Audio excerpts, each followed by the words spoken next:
స్వచ్ఛమైన నాణ్యమైన గౌదర్పార్ పూజా ఉత్పత్తులు www.gaudarpar.com ద్వారా ఆన్లైన్ లో ఆర్డర్ చేయండి. మీ ఇంటిని దేవాలయంగా మార్చుకోండి. నమస్తే, నేను Keshav. Welcome to Suman TV. భూమి అంటే బంగారం కంటే ఎక్కువ. ఆంధ్రప్రదేశ్లో ఇప్పుడు భూమికి సంబంధించినటువంటి వివాదాల జాబితా ఒకదాన్ని మించి మరొకటి కనిపిస్తున్నటువంటి పరిస్థితి. కలెక్టర్స్ కాన్ఫరెన్స్ని తొలిసారిగా నిర్వహించినటువంటి ఏపీ సర్కారు అక్కడ వచ్చినటువంటి ఫిర్యాదులకు సంబంధించినటువంటి అంశం పైన కూడా చర్చలు జరిపింది. ప్రతి జిల్లాలో భూములకు సంబంధించిన ఫిర్యాదులు 10 నుంచి 50% పెరిగాయని ప్రభుత్వమే చెబుతుంది. మరోవైపు వామపక్ష పార్టీలు భూదందాలపైన ప్రజా పోరాటాలకు సిద్ధం కావాల్సిన పరిస్థితి కనిపిస్తోందని పిలుపునిస్తున్నారు. అసలు ఏపీలో ఏం జరుగుతుంది? భూదందా ఈ స్థాయిలో జరుగుతున్నా గత ప్రభుత్వం నిమ్మకు నీరెత్తినట్టు వ్యవహరించిందా? ఈ అంశం పైన విశ్లేషణ చూద్దాం. మనతో పాటు పొలిటికల్ అనలిస్ట్ చంద్ర శ్రీనివాస్ గారు. నమస్కారం. కలెక్టర్స్ కాన్ఫరెన్స్లో చాలా అంశాలు చర్చకు వచ్చినాయి. అందులో కీలకమైనటువంటి అంశం ప్రజా ఫిర్యాదులకి సంబంధించి 50% పైగా భూ వివాదాలే కంప్లైంట్ రూపంలో రావడం, అవి అపరిష్కృతంగా ఉండడం. దీనిపైన ప్రభుత్వం చాలా సీరియస్గా ఉన్నట్టుగా చంద్రబాబు నాయుడు గారు కామెంట్ చేశారు. ఎలా చూడాలి? అసలు ఏపీలో ఎందుకు భూ వివాదాలు ఈ స్థాయిలో బయటకు వస్తున్నాయి? ఇప్పుడు డెఫినెట్గా అండి, మీరంటే భూమి కన్నతల్లిలాగా మనం భావిస్తాం. అటువంటి ఎప్పుడు లేని విధంగా గత 5 సంవత్సరాల్లో నాట్ ఓన్లీ 1-2 జిల్లాలని కాదు, 26 జిల్లాల్లోనూ ఇలాంటి ఎస్ఐన్ భూములు కావచ్చు, ఇనాం భూములు కావచ్చు, డీకే పట్ట భూములు కావచ్చు, గిఫ్ట్ డీడ్లుగా ఇచ్చేసారు ఎక్కడికక్కడ. ఇది ఎవరి సొమ్ము? కష్టపడితే తరతరాల నుంచి వచ్చే ప్రజల సొమ్ము ఇది.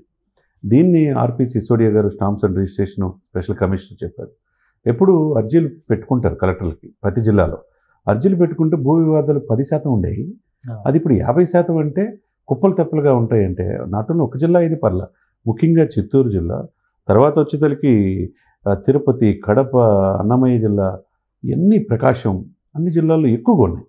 దాంతోపాటు ఇది ఏ స్థాయికి వెళ్ళిందంటే ఉత్తరాంధ్రలో మనం విశాఖపట్నంలో చూసాం ల్యాండ్స్ భూభాగంలో, తర్వాత గోదావరి జిల్లాలో కావచ్చు, ఏది వదిలిపెట్టలే. ఏ జిల్లాకి ఎగ్జామ్షన్ ఇక్కడ ఏది కనపడలే. కానీ ఒకటంటే ఇప్పుడు ఏపీలో సిస్టమ్ వైజ్గా చూస్తే బ్రిటిష్ సిస్టమ్ ఫాలో అవుతున్నాయి. ల్యాండ్ డాక్యుమెంటేషన్ అనేది కనీసం ఒక 200 ఏళ్ళ నుంచి ఉన్నట్టు లెక్క. అవునండి. తెలంగాణ ప్రాంతంలో నిజాం నవాబులు జమీందారుల ఏలుబడి కాబట్టి కొంత డాక్యుమెంటేషన్ ప్రాపర్గా లేదు అనేటువంటి అభిప్రాయం ఉండేది. కానీ ఏపీలో ప్రతి అణువు కూడా సర్వేల రూపంలో, సర్వే నంబర్ల రూపంలో దశాబ్దాలుగా, ఇంకా చెప్పాలంటే శతాబ్దాలుగా నిక్షిప్తం అయింది. ఇప్పుడు ఎందుకని వివాదాలు అంత పెద్ద స్థాయిలో వస్తున్నాయి? ఈ వివాదాలన్నీ మావే అనేటువంటి ఆ డాక్యుమెంటేషన్ ప్రాసెస్ని ఏమైనా దెబ్బతీశారనుకోవాలి. డెఫినెట్గా అండి. అంటే ఇక్కడ ఏంటంటే ప్రభుత్వం వాళ్ళ చేతిలో ఉంటుంది కదా, యంత్రాంగం మొత్తం. వాళ్ళు చెప్పిందే ఇదిగా ఎక్కువ ఇన్వాల్వ్ అయిపోయారు భూముల్లో. ఎక్కడ ఖాళీ ఉంటే ప్రభుత్వ భూముల్ని, నేను ఇందాక చెప్పినట్టు ఎస్ఎన్ భూములు కావచ్చు, ఇనాం భూములు కావచ్చు, ప్రతిదీ కూడా ప్రభుత్వం దాని మీద కన్నేసింది. లేకపోతే ఇప్పుడు land ceiling, land titling act first రావడంతో సూపర్ 6లో రద్దు చేశారు కదా, అది ఎంత తీవ్ర ప్రభావం అయితే చూపించిందో కూడా మనకు తెలుస్తుంది. చివరికి 11 లక్షల రాళ్ల మీద జగన్మోహన్ రెడ్డి గారు ఫోటో వేసుకున్నారంటే ఇక ఏ స్థాయిలో ఉంది. చివరికి పట్టాదారు పుస్తకంలో కూడా జగన్మోహన్ రెడ్డి గారి ఫోటో తీసేసి రాజముద్ర వేసుకుంది ఈ ప్రభుత్వం రాగానే. ఇప్పుడు ఏదైనా కానివ్వండి, భూమి తనది కాదు అనే భావన ఎప్పుడైతే ప్రజల్లో వస్తుందో దాన్ని ఎందాకైనా వెళ్తారు. అందుకనే తండోపతండాలకు వచ్చి ప్రభుత్వ వ్యతిరేకంగా ఓటేశారు. ఇప్పుడు ఇక్కడ మీరు చెప్పింది అన్నట్టు ఇక్కడ తెలంగాణలో వచ్చేసరికి చాలా గందరగోళంగా కొద్దిగా ఇదే ఉంటుంది. కానీ మీరు అన్నట్టు ఒక సిస్టమేటిక్గా ఏపీలో ఉంటుంది. ఆ రికార్డ్స్ అన్నీ కూడా ఎక్కడ ఇది పోలేదు. కాకపోతే దీంట్లో కొద్దిపాటి ఇదిని వెసులుబాటుని దృష్టిలో పెట్టుకొని ప్రభుత్వ పెద్దలంతా దీంట్లో ఉండి డీకే పట్టాలని, తర్వాత లేకపోతే ఎండోమెంట్ ల్యాండ్స్ని తన ఇష్టం వచ్చిన వాళ్ళకి లీజ్కి ఇచ్చుకోదు. 11, 22, 33 సంవత్సరాలు, 99 సంవత్సరాలు కూడా లీజ్కి ఇచ్చారు. ఎవరి సొమ్ము ఇది?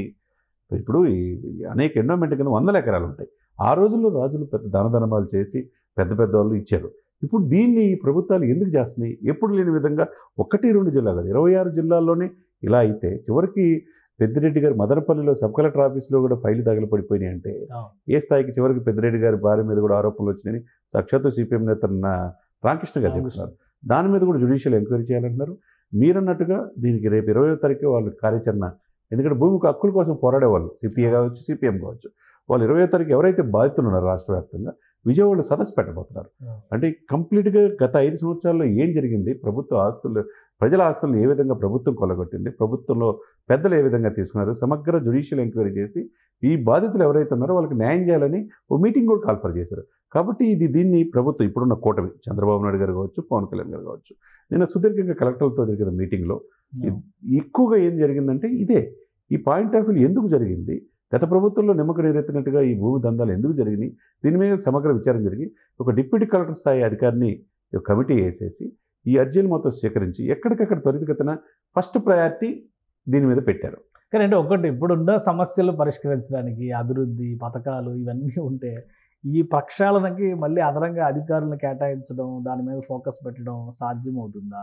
ఇంకోటి ఏంటంటే ఇప్పుడు 5 ఏళ్లలో చాలా చోట్ల బలమైనటువంటి నిర్మాణం అంటే దృఢమైనటువంటి నిర్మాణాలు కూడా చేసేసారు, వాళ్ళు పెద్ద పెద్ద భవనాలు కూడా కట్టారు కొన్ని చోట్ల అంటున్నారు. వీటిపైన ఎలాంటి చర్యలు తీసుకుంటారు? ఏ డాక్యుమెంటేషన్ లేకుండా వాళ్ళ దారిని వాళ్ళు కట్టేసుకుంటూ పోయారు అనుకోండి, సో దాన్ని కంట్రోల్ చేసేటువంటి అవకాశం ఇప్పుడు ప్రభుత్వానికి ఉందా? డెఫినెట్గా ఉంటుందండి. ఎందుకంటే 4.5 దశాబ్దాల అనుభవం. ఎప్పుడు చంద్రబాబు నాయుడు గారు చెప్పేటట్టు 14 సంవత్సరాలు ముఖ్యమంత్రి చేశాడు, ఇప్పుడు 4సారి ముఖ్యమంత్రి అయ్యాడు. ఆయన తెలుసు పెన్ టు పెన్ ఏంటంటే ఎక్కడ ఏ శాఖలో ఏందని. ఇప్పుడు టెక్నాలజీ పెరిగింది, ఇప్పుడు లోకేష్ బాబు గారు ఐటీ మినిస్టర్గా ఉన్నాడు. ఎప్పటికప్పుడు మానిటరింగ్ చేసి ప్రభుత్వ భూములు ఏంటి, ఇనాం భూములు ఏంటి, ఎస్ఐన్ భూములు ఏంటి, డీకే పట్టా భూములు ఏంటి, ఎవరెవరు తీసుకున్నారు, దీన్ని ఎన్ని చేతులు మారినాయి, ఈ గత ప్రభుత్వంలో పెద్దలు ఏ విధంగా తీసుకున్నారు, పెద్దలు తీసుకుంటే ఎవరైనా తీసుకున్నా కానీ రికార్డ్స్ ఉంటాయి కదండి, ఆ రికార్డ్స్ని వెరిఫై చేసి ఒక్కచోట ఫైల్ తగలబెట్టిన కలెక్టరేట్ ఆఫీస్ మిగతా మల్టిపుల్గా ఉంటాయి. అంటే ఒకటి ఇప్పుడు లాస్ట్ టైం అమరావతిలో ఇన్సైడర్ ట్రేడింగ్ జరిగింది, చేతులు మారినాయి, మేము అన్ని ప్రూవ్ చేస్తాం అన్నారు. ఫైనల్గా చూస్తే అసలు అవి ప్రూవ్ చేయలేము మేము అని చెప్పి తేల్చేశారు, వాళ్ళే చెప్పేశారు.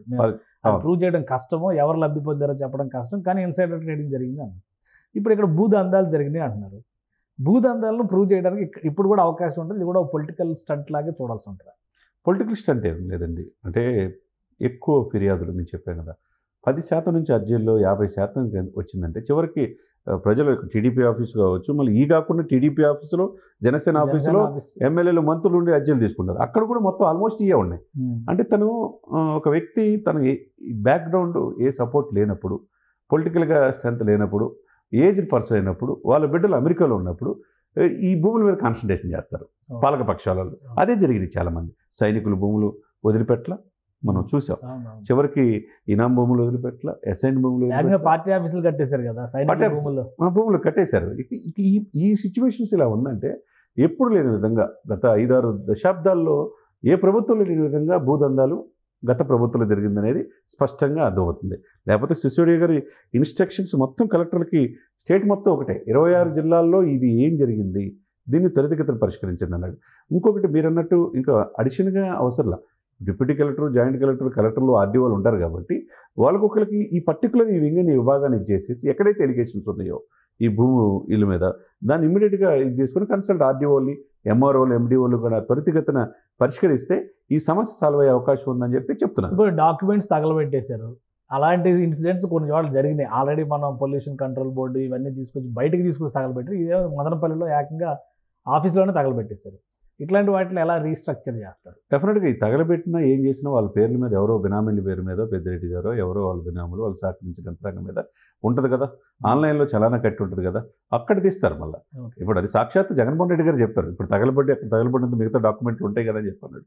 డాక్యుమెంట్లు ఎక్కడ లేవు, అది రిజిస్టర్ ఆఫీస్లో ఉంటాయి, ఆన్లైన్లో చలానా కట్టి ఉంటారు, మొత్తం తీస్తే మొత్తం వస్తాయి.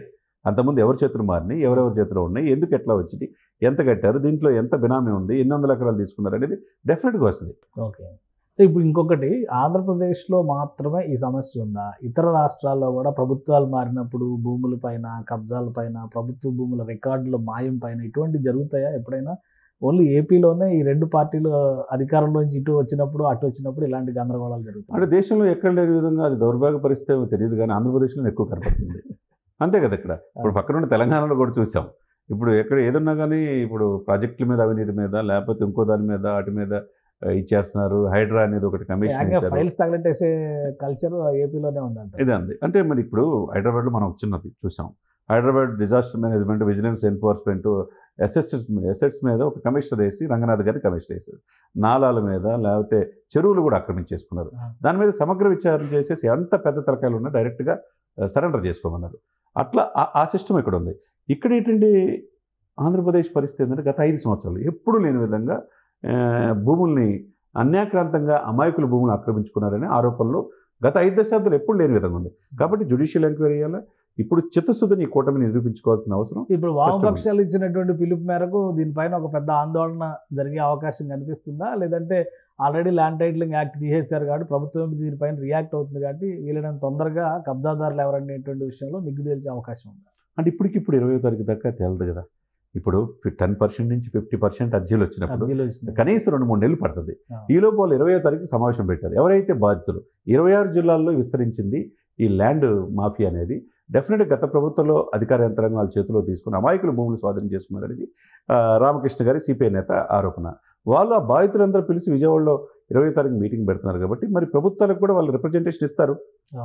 ముఖ్యమంత్రి గారు, ఉప ముఖ్యమంత్రి గారికి. అప్పుడు త్వరితగతిన వీళ్ళకి న్యాయం చేయండి అని ఇచ్చే అవకాశం స్పష్టంగా ఉందన్నమాట. రైట్. థ్యాంక్ యూ శ్రీనివాస్ గారు, మీ అభిప్రాయం తెలియజేస్తున్నారు. ఇది ఆంధ్రప్రదేశ్లో గత ప్రభుత్వ హయాంలో భూముల దందా యథేచ్ఛగా జరిగింది. అదేవిధంగా పరాయి భూములు అంటే ముఖ్యంగా ప్రభుత్వ భూములు, ఇతర ప్రైవేట్ వ్యక్తుల భూములను కూడా ఆక్రమించుకునేటువంటి కంప్లైంట్లు విపరీతంగా పెరుగుతున్నాయి. దీనిపైన ప్రభుత్వం ప్రత్యేకంగా ఫోకస్ పెట్టింది. మరోవైపు వామపక్షాల నాయకులు కూడా ఈ భూముల ఆక్రమణలపైన, భూ మాఫియా పైన చర్యలు తీసుకోవాలనేటువంటి డిమాండ్ను తెరపైకి తీసుకొస్తున్నారు.